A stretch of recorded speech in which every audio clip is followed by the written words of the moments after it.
जी जी कर दिया अध्यक्ष जी नमस्ते। जी। जय श्री राम साहब।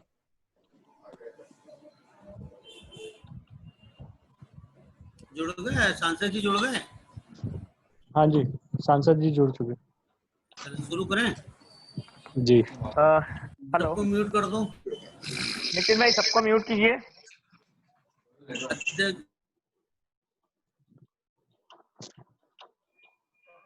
हेलो।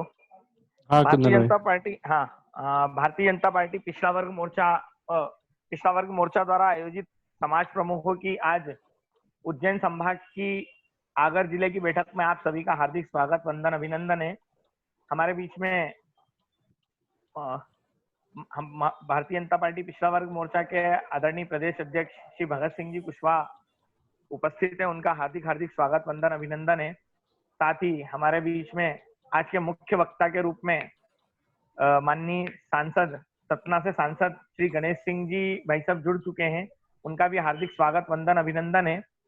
एवं हमारे मोर्चे के प्रदेश मंत्री श्री शील जी लश्करी उपस्थित हैं। उनका भी हार्दिक स्वागत, वंदन, अभिनंदन है। आगर जिले के जिला अध्यक्ष श्री सुंदर यादव जी उपस्थित हैं। उनका भी हार्दिक स्वागत, वंदन, अभिनंदन है। मैं बैठक की इस कड़ी को आगे बढ़ाते हुए आदरणीय प्रदेश अध्यक्ष श्री भगत सिंह जी भाई साहब से निवेदन करता हूं कि वे कृपया समाज प्रमुखों की इस बैठक में अपना मार्गदर्शन प्रदान करने की कृपा करें। आदरणीय प्रदेश अध्यक्ष जी। म्यूट हो सब। उज्जैन संभाग के आगर जिले की इस वीडियो कॉन्फ्रेंस के द्वारा आयोजित केंद्र द्वारा समाज प्रमुखों की बैठक में हम सबके बीच में मार्गदर्शन के लिए उपस्थित हुए मुख्य वक्ता के रूप में हम सबके आदरणीय और सम्मानीय पिछड़ा वर्ग की आन बान और शान, और अकेले ही सतना जिले में या मध्य प्रदेश में नहीं, पूरे देश में पिछड़ा वर्ग की आवाज को मजबूती देने वाले हम आदरणीय और सम्मानीय सांसद महोदय श्री गणेश सिंह जी, साथ में उपस्थित मेरे संभाग के प्रभारी शील लश्करी जी, मेरे पदाधिकारी कुंदन जी, नितिन जी, संजय जी, राजेंद्र जी, सभी प्रदेश की कार्य समिति के सदस्यगण, भारतीय जनता पार्टी पिछड़ा वर्ग मोर्चा के आगर जिले का नेतृत्व कर रहे ऐसे हमारे ऊर्जावान जिले के अध्यक्ष सुंदर पाल्ला जी, साथ में आज की इस बैठक में जैसा कि प्रदेश नेतृत्व द्वारा और केंद्र द्वारा तय किया गया था कि समाज जनों के बीच में जाकर हमको वीडियो कॉन्फ्रेंस करना है, तो ऐसे सामाजिक क्षेत्र में कार्य करने वाले सभी समाज जनों का, समाज के प्रमुखों का हृदय से स्वागत, वंदन और अभिनंदन करता हूं। तो हम सब लोग जानते हैं कि यह दूसरे कार्यकाल का प्रथम वर्ष 30 मई को पूर्ण हुआ और उसको लेकर आज वर्तमान परिप्रेक्ष्य में पिछड़ा वर्ग को लेकर हम सब लोगों की महती भूमिका क्या होगी, इसको लेकर माननीय हमारे सांसद महोदय सिंह जी भाई साहब हम सबका मार्ग प्रशस्त करने वाले हैं। आप सब लोग जुड़े हैं, उसके लिए मैं भारतीय जनता पार्टी मध्य प्रदेश की ओर से आपका हृदय से स्वागत, वंदन और अभिनंदन करता हूं। मार्गदर्शन हम लोगों के लिए प्रेरणा का केंद्र बनेगा। आप जैसा भी सुझाव देंगे उसको मानेंगे हम। वर्तमान परिप्रेक्ष्य में आज जो मध्य प्रदेश और देश में सरकार चल रही है उसमें आप सभी समाज जनों का बड़ा महत्वपूर्ण योगदान है। इसके लिए सबका हृदय से स्वागत, वंदन और अभिनंदन करता हूं।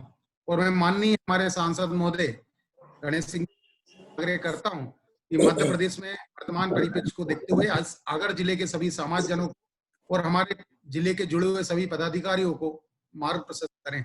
बहुत बहुत धन्यवाद। बहुत बहुत धन्यवाद।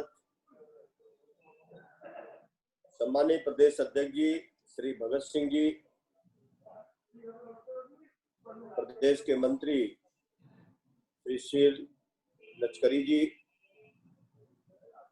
आगर जिले के पिछड़ा मोर्चे के अध्यक्ष श्री सुंदर यादव जी, आगर जिले के इस वीडियो कॉन्फ्रेंस में शामिल सभी समाज के हमारे प्रमुखगण, पार्टी के सभी पदाधिकारीगण, उपस्थित सभी भाइयों बहनों मित्रों, सबसे पहले मैं आप सभी का इस वीडियो कॉन्फ्रेंस में स्वागत और अभिनंदन करता हूं। मुझे आप सबसे बातचीत का अवसर मिला, इसके लिए मैं आप सबका धन्यवाद करता हूं। ये कोरोना महामारी जो पूरे विश्व में फैली हुई है, इसके चलते आज हम लोग एक साथ एकजुट नहीं हो पा रहे। वीडियो कॉन्फ्रेंस के माध्यम से वार्तालाप हो रही है। यह टेक्नोलॉजी का ही कमाल है, इसके पहले कभी ऐसा होता नहीं था। और इस टेक्नोलॉजी को मूर्त रूप देने का काम अगर किसी ने दिया तो देश के प्रधानमंत्री श्री नरेंद्र मोदी जी ने दिया। प्रधानमंत्री नरेंद्र मोदी जी का दूसरी बार जब विजय प्राप्त हुई, उनके 1 वर्ष का कार्यकाल 30 मई को पूरा हुआ और भारतीय जनता पार्टी के केंद्रीय नेतृत्व ने यह तय किया कि केंद्र सरकार की हमारी जो उपलब्धियां हैं 1 वर्ष की, देश को आगे बढ़ाने के लिए जो काम हमारे देश की सरकार ने किया है, वो देश के विभिन्न वर्गों में सभी के बीच में ये संदेश कैसे पहुंचे। और इसीलिए वीडियो कॉन्फ्रेंस का माध्यम लेकर के पार्टी का मूल संगठन सभी मोर्चा प्रकोष्ठों के माध्यम से भी अलग अलग समाजों में, अलग अलग वर्गों में केंद्र सरकार की उपलब्धियों की जानकारी दी जा रही है। आज मुझे खुशी है कि मैं पिछड़े वर्ग समाज के सभी समाज प्रमुखों से बातचीत कर रहा हूं। अगर जिला एक प्रगतिशील जिला है, भारतीय जनता पार्टी का उस जिले में बहुत नीचे के स्तर पर व्यापक रूप से काम हो रहा है। 2014 में जब पहली बार देश के प्रधानमंत्री नरेंद्र मोदी जी बने तो देश ने बहुत अपेक्षाएं की थी उनसे। भारतीय जनता पार्टी ने जो अपना घोषणा पत्र जारी किया था, उन घोषणा पत्र के आधार पर पिछले 5 वर्षों में 2014 से 2019 के बीच में जो काम हुए थे वह भारत के इतिहास के लिए एकदम अविस्मरणीय बन गए। जो वायदा भारतीय जनता पार्टी ने किया था, उन सारे वादों को पूरा करके दिखा दिया। जितना बोला उससे कहीं ज्यादा किया। प्रधानमंत्री नरेंद्र मोदी जी ने कहा था सबका साथ सबका विकास, और सचमुच जैसा उन्होंने कहा था ठीक उसी अनुसार उन्होंने अपनी सरकार को चलाया। समाज के हर वर्गों के लिए, देश के समस्त भूभाग के लिए विकास के वो सारे काम उन्होंने करके दिखा दिए। और उसका परिणाम यह हुआ कि जब 2019 में फिर से आम चुनाव हुए तो देश की जनता ने पहले से ज्यादा बहुमत के आधार पर प्रधानमंत्री नरेंद्र मोदी जी को अपना समर्थन दिया। और पिछले 1 वर्ष में प्रधानमंत्री नरेंद्र मोदी जी की सरकार की जो उपलब्धियां हैं, जो लोगों ने कभी सोचा नहीं था। भारतीय जनता पार्टी हमेशा अपने घोषणा पत्र में लिखा करती थी कि हम इन मुद्दों को सरकार आने के बाद हम पूरा कराएंगे। कभी कभी तो ऐसा लगता था कि ये सब कागजों में अच्छा लग रहा है, लेकिन सरकार बनने के बाद क्या हो पाएगा। लेकिन वो सब कुछ साकार हो गया। हमारे जनसंघ के जो संस्थापक थे श्यामा प्रसाद मुखर्जी जी, जब पहली बार देश में सरकार बनी थी 1952 में, तो उस सरकार के वो उद्योग मंत्री होते थे। लेकिन सरकार से उनका मतभेद तभी से शुरू हो गया था कि जम्मू कश्मीर के भीतर जो 2 प्रधान, 2 निशान और 2 संविधान बना हुआ है, उसके विरोध में उन्होंने सरकार छोड़ी और जम्मू कश्मीर में जाकर के उन्होंने इसका जमकर विरोध किया। भारतीय जनता पार्टी की शुरुआत दरअसल वहीं से हुई। हमारी ये वैचारिक लड़ाई थी और इस वैचारिक लड़ाई को लड़ने के लिए जनसंघ ने हमें जो रास्ता दिखाया था, उस रास्ते पर चलते हुए जब प्रधानमंत्री नरेंद्र मोदी जी बने और देश के गृह मंत्री अमित शाह जी बने, तो सबसे पहले उन्होंने यही कहा, उस वक्त कोई चुनाव नहीं था और कोई चुनाव की राजनीति के लिए भारतीय जनता पार्टी काम करती है, ऐसा नहीं है।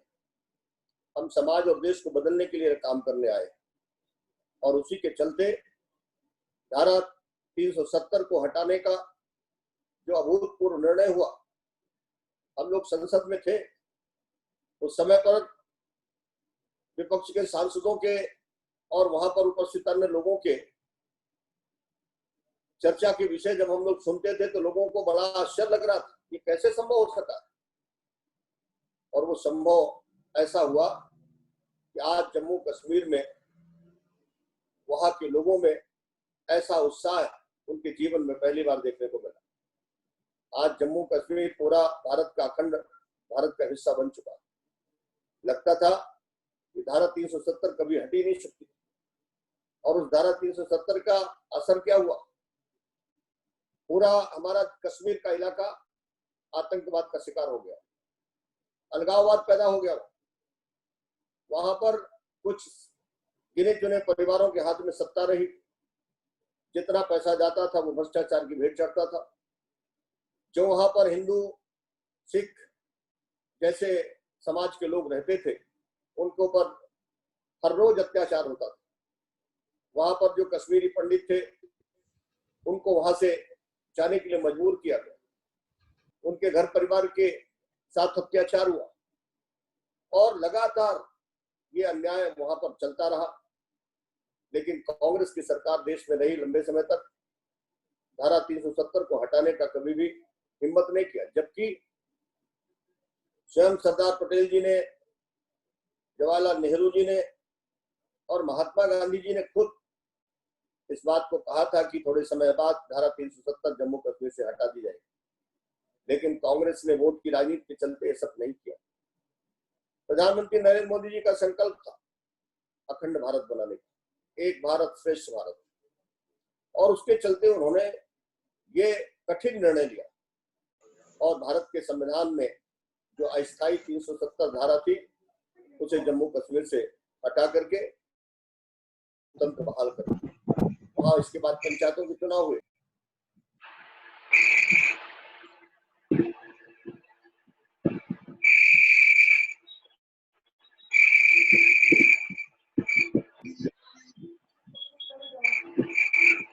मेरी आवाज सबको आ रही है?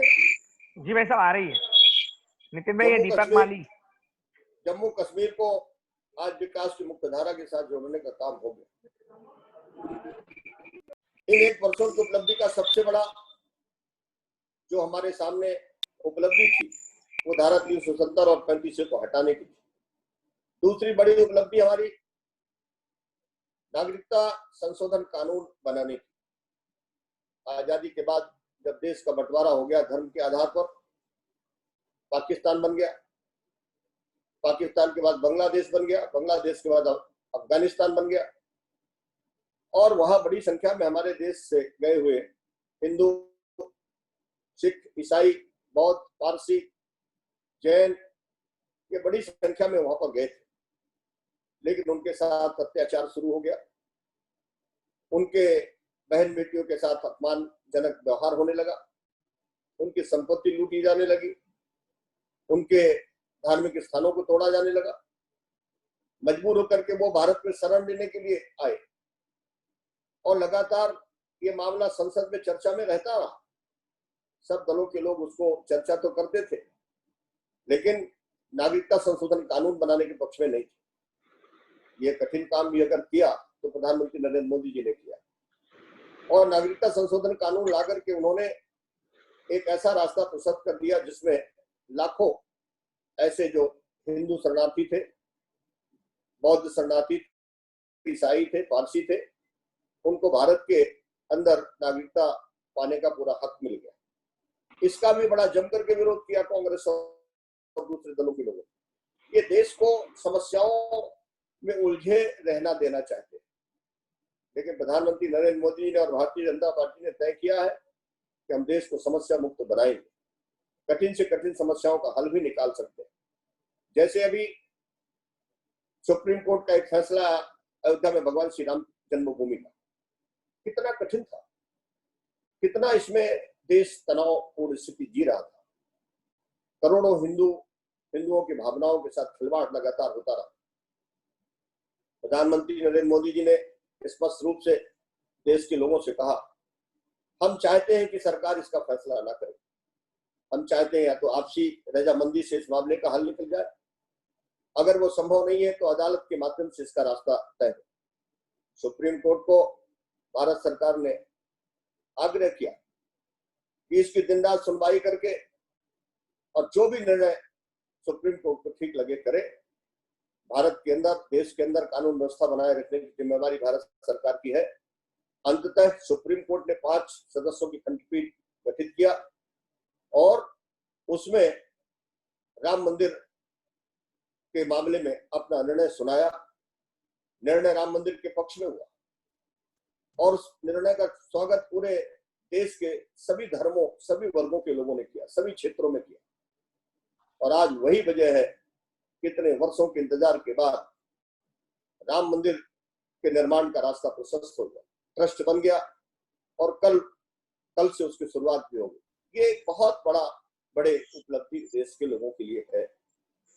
इसी तरह से सुप्रीम कोर्ट ने लगातार दुनिया के उन तमाम देशों में जहां पर 3 तलाक जैसी कानून व्यवस्था नहीं है, उनके तहत हमारे देश के अदालतों ने भी कहा कि मुस्लिम महिलाओं के साथ ये अत्याचार हो रहा है, उनके साथ नाइंसाफी हो रही है और सरकार को इस पर विचार करके कोई ऐसा कानून बनाना चाहिए जिसमें 3 तलाक को गैर कानूनी सिद्ध किया जा सके। हमारे प्रधानमंत्री नरेंद्र मोदी जी ने भारत की संसद में कानून लेकर के आए, सर्वोच्च न्यायालय के एडवाइजरी के आधार पर, और देश के करोड़ों मुस्लिम बहनों को उनको न्याय दिलाने का काम किया। मुस्लिम महिलाओं के सशक्तिकरण का सबसे बड़ा उदाहरण है। हमारे प्रधानमंत्री जी ने कहा सबका साथ सबका विकास, और फिर इस बार जब दूसरी बार वो प्रधानमंत्री बने तब उन्होंने कहा सबका विश्वास। सबका साथ सबका विश्वास और सबका विकास। और इसीलिए अब देश तेज गति से आगे बढ़ रहा है। 2014 के पहले का भारत और आज 2020 का भारत, जिसमें जमीन आसमान का फर्क है। दुनिया आश्चर्यचकित है कि भारत इतना तेज गति से प्रगति क्यों कर रहा है। समाज के वो वर्ग जो हमेशा सरकार की राह देख रहे थे कि हमें न्याय मिले, उसमें पिछड़ा वर्ग समाज भी था, जिनकी आबादी इस देश में 52% से अधिक है। पिछड़ा वर्ग आयोग को संवैधानिक दर्जा देने का मामला लंबे समय से चल रहा था। कांग्रेस की लगातार सरकारें रही, लेकिन कभी किसी ने हिम्मत नहीं दिलाई। अल्पसंख्यक आयोग को संवैधानिक दर्जा मिल गया, महिला आयोग को भी संवैधानिक दर्जा मिल गया, अनुसूचित जाति को मिल गया, अनुसूचित जनजाति को भी मिल गया, लेकिन पिछड़े वर्ग आयोग को संवैधानिक दर्जा नहीं दिया जा सका था। लेकिन मैं धन्यवाद देना चाहता हूं देश के तमाम पिछड़े वर्ग के लोगों की तरफ से देश के प्रधानमंत्री नरेंद्र मोदी जी को, और जिस तरह से उन्होंने पिछड़ा वर्ग आयोग को संवैधानिक दर्जा देने का काम किया और विभिन्न संस्थाओं में 27% का आरक्षण मिले और उसका 100% पालन हो। उच्च क्लास के भी गरीबों को भी 10% का आरक्षण उन्होंने दिया। सामाजिक न्याय के मामले में जितना काम प्रधानमंत्री श्री नरेंद्र मोदी जी की सरकार ने किया, वो इतिहास में हमेशा याद रखा जाएगा। आज मैं कह सकता हूं कि जब देश संकट के समय से अपना समय गुजार रहा हो, कोरोना महामारी वैश्विक महामारी है, और ऐसे समय पर हमारे प्रधानमंत्री जी ने कहा कि हम भारत को आत्मनिर्भर भारत बनाना चाहते हैं। ये भारत को आत्मनिर्भर बनाने के जो संकल्प उनका है, ये देश को आगे बढ़ाने के लिए साबित होने वाला कदम। मैं आप सबको बताना चाहता हूँ। हेलो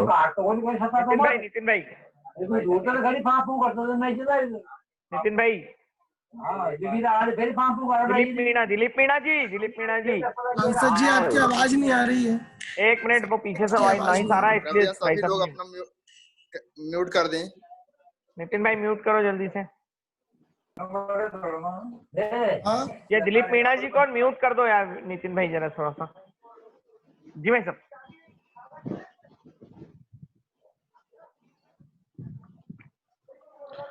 गणेश जी भाई साहब आपके पास से अनम्यूट करना पड़ेगा। जी भाई साहब। वो भाई साहब के पास से अनम्यूट कर दीजिए। अनम्यूट कर दीजिए जी। नरेंद्र राठौर जी को बोलो, इनका भी हमारे हमारे कृपया सभी लोग अपना कैमरा म्यूट कर दें। वो अभी जो आप सुन पाएंगे मनी जी को।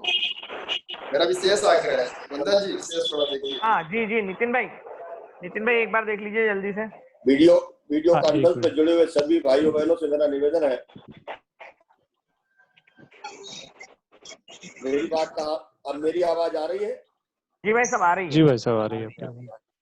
ये जो 20 लाख करोड़ रुपए का पैकेज भारत को आत्मनिर्भर बनाने के लिए दिया गया, इसमें सबसे महत्वपूर्ण बात है जो गरीब है हमारे, जिनके लिए गरीब कल्याण योजना, प्रधानमंत्री गरीब कल्याण योजना बनाई, 1,70,000 करोड़ का उसमें पैकेज दिया। इसमें सबसे ज्यादा दलित और पिछड़े वर्ग के लोग। इसी तरह से किसानों के लिए भी किसान सम्मान निधि, फसल बीमा योजना, किसानों की फसल की MSP, ये तमाम सारी जो लगातार घोषणाएं हुई है और उसका पालन भी शुरू हुआ है। अब किसान कहीं भी अपने फसल को देश के किसी भी मंडी में ले जाके बेच सकता है, अपनी फसल का बीमा करा सकता है, अपने फसल को उचित दाम पा सकता है, और इसमें सर्वाधिक बड़ी संख्या में देश के किसान समाज के लोग, ये उनको न्याय देने का काम है। जो छोटा धंधा रोजगार करते हैं, जो लघु सीमांत और घरेलू उद्योग में लगे हुए हैं, वो सब पिछड़े वर्ग के लोग हैं। लोहारी का धंधा करने वाला, बड़ीगिरी का धंधा करने वाला, और माली का धंधा, फूल का धंधा करने वाला, खेती सब्जी बनाने वाला, सब्जी उगाने वाला, ये जो छोटे छोटे रोजगार है, ये सब पिछड़े समाज के लोग करते हैं। और इन समाजों की चिंता करने का काम देश के प्रधानमंत्री नरेंद्र मोदी ने किया, और उनको एक आर्थिक पैकेज देकर इस संकट की घड़ी में उनको उनकी आर्थिक स्थिति मजबूत हो, वो कैसे आगे बढ़े, कैसे आत्मनिर्भर भारत को मजबूत बनाने का काम करें, उस दिशा में आगे चलने का काम हुआ। मैं आप सबसे ये कहना चाहता हूं कि भारतीय जनता पार्टी एक ऐसा देश में राजनीतिक दल है जो सिद्धांत और विचारों पर काम करता है, जिसका उद्देश्य है राष्ट्र सर्वोपरि, राष्ट्र सबसे आगे चले, राष्ट्र सबसे आगे। और आज यही वजह है कि दुनिया में भारत का डंका बज रहा है। प्रधानमंत्री नरेंद्र मोदी जी ने न सिर्फ वो देश के नेता रह गए, बल्कि वो एक वैश्विक नेता बन गए। आज जब वो बोलते हैं तो पूरी दुनिया उनका अनुसरण करती है। आज कोरोना महामारी के समय में भी हमारे प्रधानमंत्री जी ने जिस तरह से दुनिया के तमाम देशों की मदद करने का काम किया, उनसे संवाद करने का काम किया, और जितने सूझबूझ का परिचय हमारे देश में कोरोना महामारी के समय पर उन्होंने लिया, आज उसी का वजह है कि हम पूरी तरह से इस महामारी से लड़ने की तैयार है। हमारी पूरी व्यवस्थाएं हैं इस महामारी से लड़ने की, और दूसरी तरफ हमारी देश की अर्थव्यवस्था कमजोर न होने पाए, हमारी अर्थव्यवस्था मजबूती के रास्ते पर चले, इसलिए उन्होंने आत्मनिर्भर भारत बनाने का जो संकल्प लिया है। और उसका परिणाम यही है कि आज भारतीय जनता पार्टी का हर कार्यकर्ता इस बात का गर्व का अनुभव करता है कि हमारी सरकार ने गरीबों को विशेष तौर पर, मैं आश्चर्यचकित हूँ, देश का गरीब आदमी तरसता था कि हमारा अपना खुद का घर हो, आज उसके घर पक्के घर बन गए। हमारी माताएं बहनें तरसती थी कि घर में, हमारी घर में क्या रसोई गैस आएगी, 8 करोड़ घरों में रसोई गैस पहुंच गई। और अभी इस समय पर तो 3 महीने का निःशुल्क गैस का सिलेंडर हर माताओं को मिला। 20 करोड़ माताओं को जनधन खाते में उनको 1500 रुपए का भुगतान हुआ।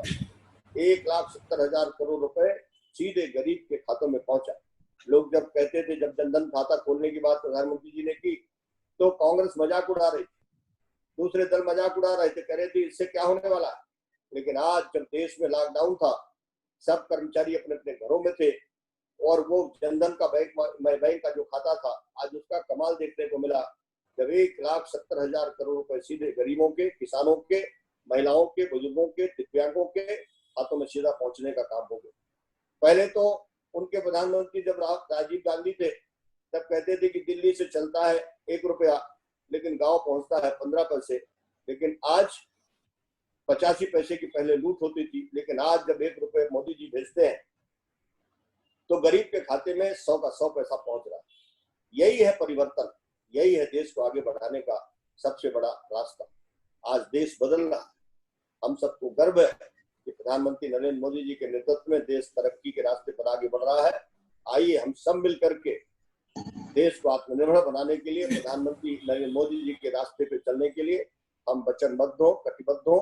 खासतौर पर मैं पिछड़े वर्ग समाज के लोगों को कहता हूँ, ये तो गर्व का अनुभव होना चाहिए कि आज देश का नेतृत्व एक ऐसे व्यक्ति के हाथों में है जो एक पिछड़े समाज में जिन्होंने जन्म लिया, और वो गर्व के साथ कहते हैं कि मैं तो एक गरीब और पिछड़े समाज में पैदा हुआ हूँ।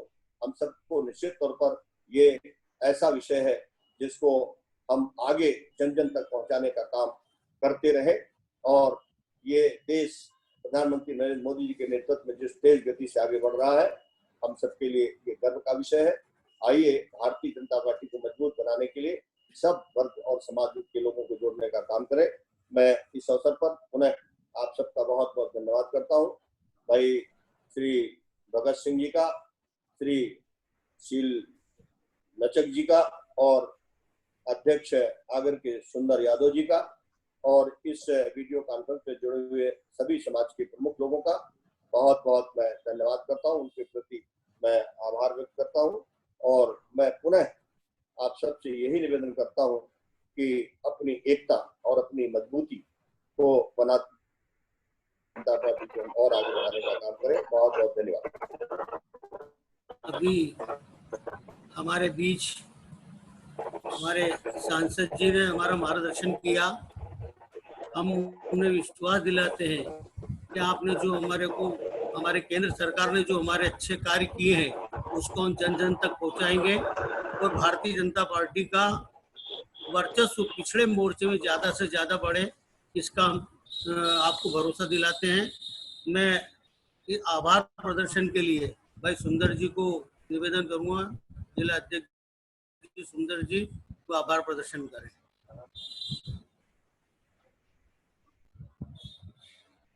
चालू करो आवाज सुंदर भाई। भारतीय जनता पार्टी पिछड़ा वर्ग मोर्चा द्वारा आज आगर जिले के समस्त समाज के ओबीसी समाज के प्रबुद्ध जीवों का एक बैठक आयोजित की गई। इसमें पधारे हमारे सांसद महोदय और हमारे वरिष्ठ नेता श्री गणेश सिंह जी, हमारे प्रदेश के यशस्वी और जूझार प्रदेश अध्यक्ष जी, जिन पे हमें गर्व है कि हमें ऐसा एक नेतृत्व मिला, हमारे प्रदेश के मंत्री शिलजी लश्करी जी, एवं समस्त आगर जिले के और प्रदेश के जो मोर्चे के और समाज के प्रबुद्ध जन जिन्होंने अपना समय इस बैठक में दिया। भारतीय जनता पार्टी जिला पिछड़ा वर्ग मोर्चा आगर आपका हृदय से आभार व्यक्त करता है। जय हिंद, जय भारत। बहुत बहुत धन्यवाद आप सभी को। बहुत बहुत धन्यवाद अध्यक्ष जी आपका इस समाज प्रमुख की बैठक में जोड़ने के लिए। जय श्री राम। जय श्री राम सभी को। जय श्री राम सभी को। जय श्री राम सभी को।